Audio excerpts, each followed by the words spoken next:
nasira na. Hi everyone! Welcome to another vlog. Ay, wait lang. Ayusin ko lang kayo. Oh, ha? Welcome to another vlog. At madumi kayo. Punasan ko lang yung inyong mga muka. Okay. Meron kasi ako mga plants dito na iripat natin. Kasi, tignan nyo, nabubulok na siya. Parang matanda na. Yung parang pagkatanda niya, medyo nagkakahoy-kahoy na. And, kailangan ko siyang iripat kasi nabubulok na siya. And, tignan nyo. May aerial roots na kasi siyang lumalabas.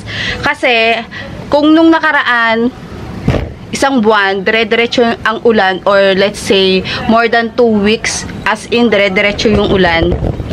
Ngayon, nung umaraw, parang summer. So, nabigla yung plants. Kaya siguro, yung ibang plants ko, ano siya, hindi naman siya bumigay, pero nalusaw or nasunog ba yung ibang dahon. Katulad nito, ito mga nakalagay sa plastic pots na to. Ayun o. Yung mga nursery pot na to, matagal na to, as in buwan na. Hindi ko siya nare-repat. Mga pre lang to ni seller. Siguro pag mga bumibili ako ng mga plants, ayan, mga nagiging pre to ni seller. And, inilalagay ko lang siya sa isang tabi pag ganitong kaliliit. Meron pa dito, mga, eto, yan o, Firestorm. Madami guys, kasi, alisin ko muna to. Ilagay ko dito. Ito rin free din to na seller. Bago pa magbagyuhan, ulanan, tignan nyo naman, may mga ugat-ugat na siya. Oy, naka-gloves tayo ngayon. Ayan, may ugat. Kasi nga, matagal na siya. Ito rin, umulan, umaraw. Ano ba to? Parang nanahukumini ata to. Hindi ko alam kung totoo. Tignan nyo, naka-plastic pots. Nagkalabas-labas na yung mga anak-anak niya dyan. Hindi ko pa nairipat. Ito pa, oh. Yan. Ang dami. Kaya ang gagawin ko is iriripat ko siya. O ililipat ko siya ng paso. Kasi sayang naman. So, tingnan nyo yung ating gagawin. Inom lang ako ng water. Kamusta ang inyong mga kaulanan dyan sa lugar nyo? Dito hindi na siya umuulan. Pero kagabi, anong date ngayon? August 6 ngayon. August 5.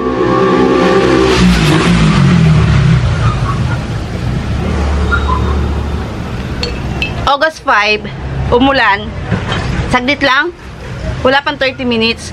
Tapos, 2 beses umulan. Yung pangalawa, ambon-ambon na lang. So, ngayon, sobrang init. Simula nung nawala si Krising at si Bagyong Dante. Ano na siya, umokay na yung panahon, kinabukasan, tapos pangalawang araw is sobrang init, dire-diretso. Kala ko kasi uulan na, kaya hindi ko tinatanggal yung ibang halaman doon. Eh, nagdire-diretso yung init. Nag-hi siya. Hi! Hello po! Magtatanim kami ng mami. So, sit. Oh, later. Later na. At ngayon, 4 o'clock na. So, naisipan kong magtanim. Ito na lang yung tingnan nyo, guys. Nakita ko na yung hinahanap ko. Ay, meron pa tayo itatanim dito. Agave to. Ayan o. Agave. Diba sabi ko sa inyo, ayoko ng agave kasi matinik. Pero, bumili ako nito. Matagal na rin to. Hindi ko pa na 2 months na siguro to. Hindi ko na riripat. Napansin ko lang dun sa gilid na meron pa nga pala akong ganito. Ayun yung nangyayari. Hindi ko siya napansin na may ini-air dry pala ako. Pero wala pa siya ugat. Matagal mag-ugat si agave. Ito naman, kaya ko nagustuhan is yung pattern ng color niya, yung dahon niya, maganda. Ilalagay ko dyan yung ID. Maganda to. And meron na ako nito. Ibang variety naman siya. Is nandun sa labas ng bahay. Nakadirect siya sa lupa. Pero iniripat ko siya sa paso kasi inayos ko yung garden sa harapan. Hindi pa nga lang tapos dahil may mga kulang pa akong stones. So, itatanim ko tong una. Hala, wala ako ng tray. Nandun sa gilid yung tray. Naglagay ako ng net kasi nagiging summer na yung init. Yan. Pakikuha mo nga ako ng tray na puti nandun. Yung walang butas ha. Nakuha tayo ng ano. habang ito ay ginugunting natin. Guntingin natin to. Kaya naman siguro. Agay, ala, walang walang ugat. Tatanggalin ko yung mga buto. Tatanggalin ko yung mga babies niya. Oh, may ugat na isa. 3 kasi yung babies nito. Tapos lagyan natin ng cinnamon. Hindi yan yung walang butas. Isa lang. Lagyan natin ng cinnamon yung pinagputulan or pinagtanggalan ng pups. Itatanim ko rin to ngayon. Matagal mag-brown yung dahon nito eh. Nandun kasi sa isang sulok. Ayun, tignan nyo, may tumutubo ng dahon. Itong buong to, yan, itong nasa dulo, sa gitna na yan. Bagong tubo yan. Tapos ito, ang tekniko dito guys, pag yung mga wala siyang ugat, katulad nito, na kinuha natin, hindi ko sila dinidiligan. Yan. Okay lang kahit madumi. Hindi ko sila dinidiligan ng matagal. Hindi ko na sinisilip kung may ugat or wala pag diniligan ko kasi buwan ako magdilig pag mga ganito, sansevierias, cactus, yan, buwan ko dinidiligan yung mga newly potted na mga ganon. Kasi napansin ko before, yung mga unang try ko pagtatanim ng ng cactus, aba, laging nalulusaw pag dinidiligan ko ng after 2 weeks. So, ang ending, pinapabayaan ko na kasi tinatamad na ako mag-alaga ng cactus dati. Years, hindi ko na matandaan kung ilang years na, pero siguro mga 6 years, tinatamad na ako. So, ngayon, ang ginawa ko, pinabayaan ko sila sa isang tabi, walang dilig-dilig. Aba, nabuhay. So, yun yung technique. Pero, ito pala, bakit ko tinanggal? Meron akong coco peat na bricks dito. Pakita ko sa inyo ano itsura. Nabili ko to dati pa. Pinakita ko rin yata sa inyo nung nabili ko. Tingnan nyo, bricks siya ng coco peat. Mas gusto kong bumibili ng ganito. Tapos, ibababad mo siya sa water. Yung iba, pag ibinabad to sa water, gagamitin within 24 hours. Ako, ginagamit ko na. Minsan ganon ang ginagawa ko, pero ngayon gagawin ko is kukuha na ako. Ayoko na maghintay ng 24 hours. Ganyan na lang. Para siyang graham crackers. Isaw-saw mo sa kape. Ayan.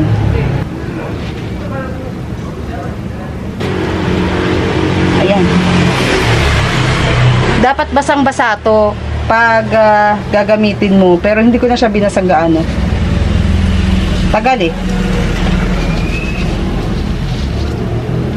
Ganyan yung itsura niya. Dapat mga 5 to 10 minutes mo siyang ibabad para masip-sip niya yung water. Pero hindi ko na ginawa. Konti lang naman ilalagay ko dito.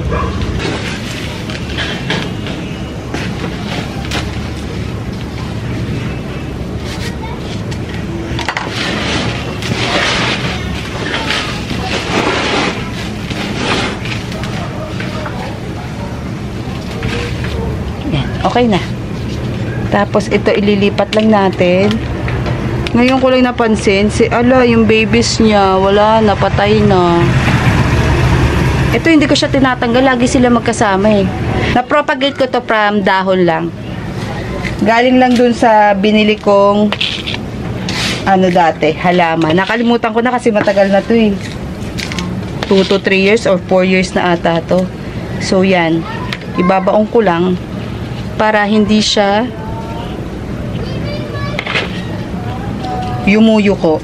Karamihan naman kasi ng mga plants natin, especially itong mga succulents natin, is pagkatagalan, yumuyuko talaga sila. Yung parang, yung lumalaylay ba, ganun. Normal sa mga succulents yun. Pero minsan kasi, ayoko nung yumuyuko-yuko, so niriripat ko. Pero, karamihan, or halos lahat naman, pag matanda na yung succulents, yumuyuko talaga sila. Tapos, pag yumuko, yung stem niya, magkakaroon siya ng mga pops dito, sa gilid.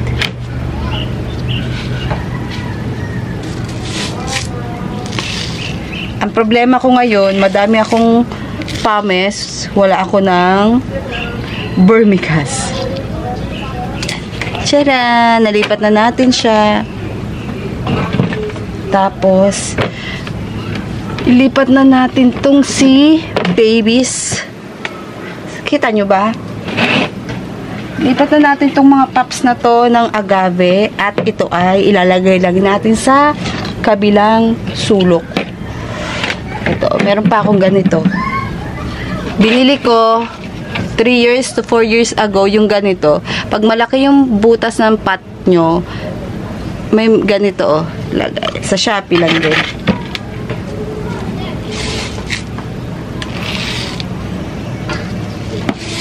Nasaan na yun? 3 yun ah. So, isa. Wala, isa. Okay na yan. Wala na, wala. Kita nyo ba, guys? Saan ka nilagay? 3 to, diba?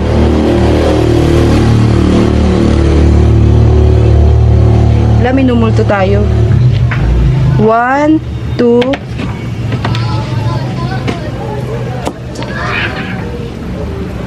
ayun, 3. So, ito, ganyan lang.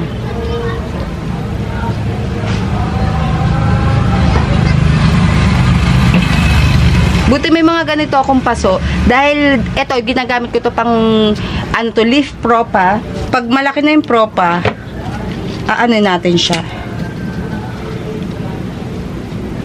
Papaltan or iriripat.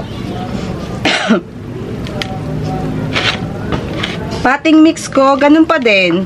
70% pumice and 30% vermicast. Tapos binudburan ko lang ng konting coco peat.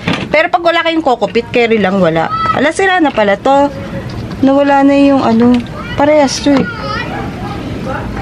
Wala yung patungan niya sa ilalim. Yung pumice ko ngayon ay matanghito. Kasi mali yung nabili nung inutusan ko. Sabi daw sa kanya, yan daw yung binibili ko. Ay, grabe. Sausaw ulit natin sa cinnamon.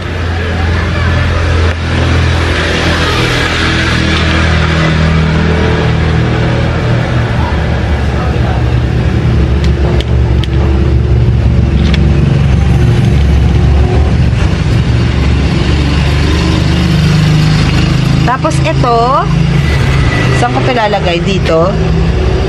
Ang pangit niya dito eh. Huwag siya dito. Doon na lang siya sa malaki.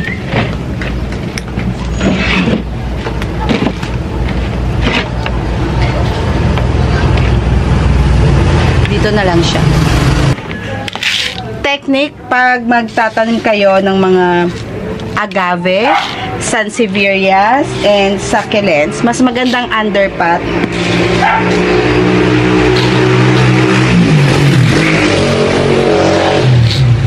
Or sakto lang yung kanilang pot.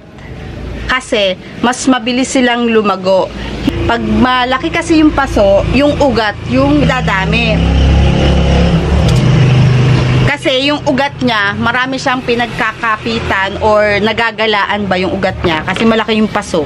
Kaya, mas okay, maliit yung paso, konti lang yung gagalawan ng new roots niya, and then, magpo-focus siya dun sa dahon. Magpapalaki siya ng dahon. So,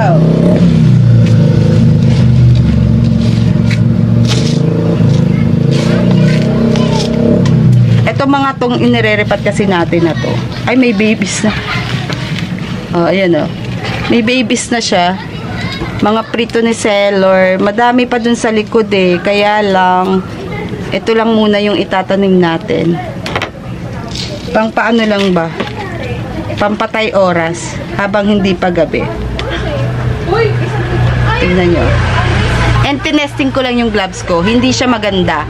Kasi hindi siya stretchable. Kaya pala ang mura. Napupunit siya. Dali mapunit.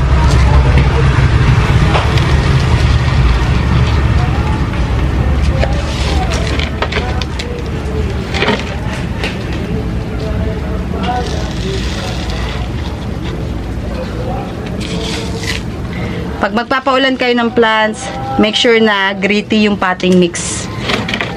Gritty or mabato or madaling tumulo ang tubig. Yung pagdilig nyo, tulo siya agad 1 to 2 seconds pa lang.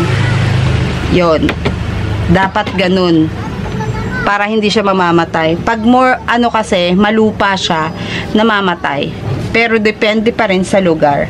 Kasi guys, ang succulents naman kasi, kung saan siya masayang lugar, doon siya. Kunwari, yung halaman ko dito is nabubuhay ng sa area ko, tapos sa inyo ayaw, tinatamad siyang mabuhay. Tapos yung mga hindi ko naman nabubuhay, aba maganda sa inyo kasi nabubuhay nyo. May ganun kasi. Hindi lahat kasi pare-parehas. Pero ang importante mabuhay siya, 'di ba?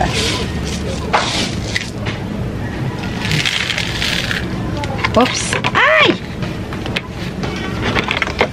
Daming kokopit. Konti lang kasi dapat kokopit.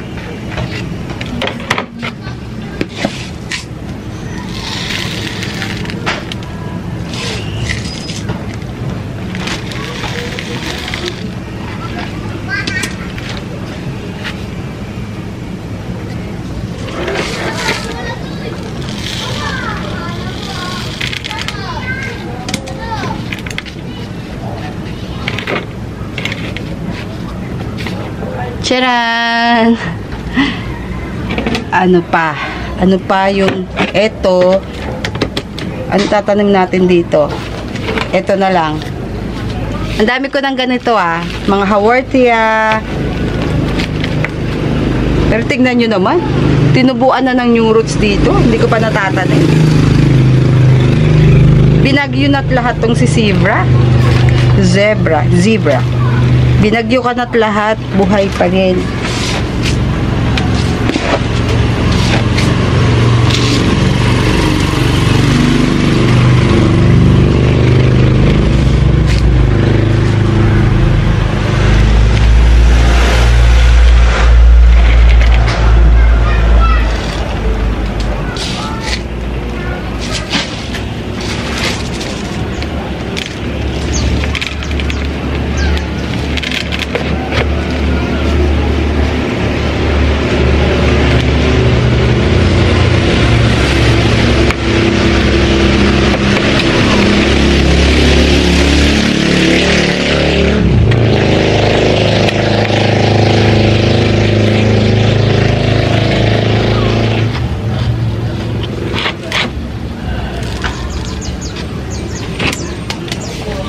Tcharan!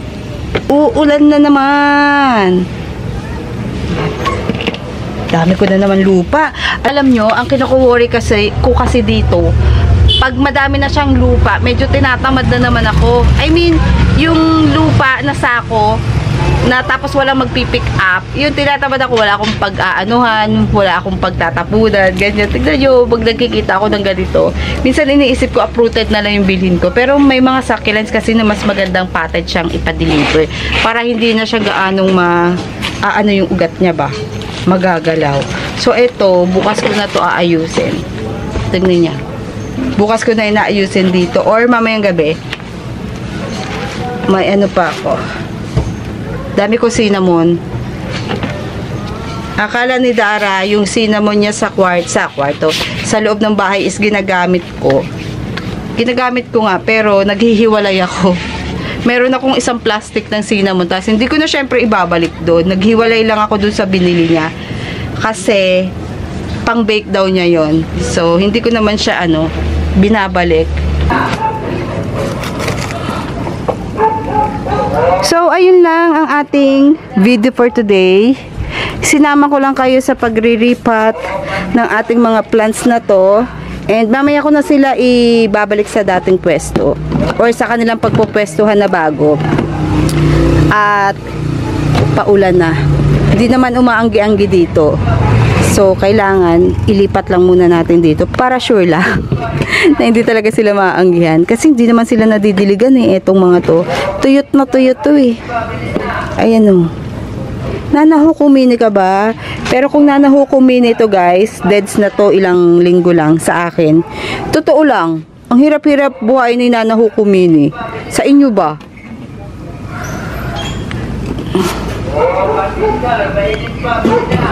Yan, dito na. Ano daw, pandesal? Parang gusto kong pandesal. Bibili ako pandesal. At dito ko na tatapusin yung aking vlog or ang ating ginawa. Kasi bibili ako ng pandesal. Ayun oh. Ooh. So, see you guys on our next video. Bye!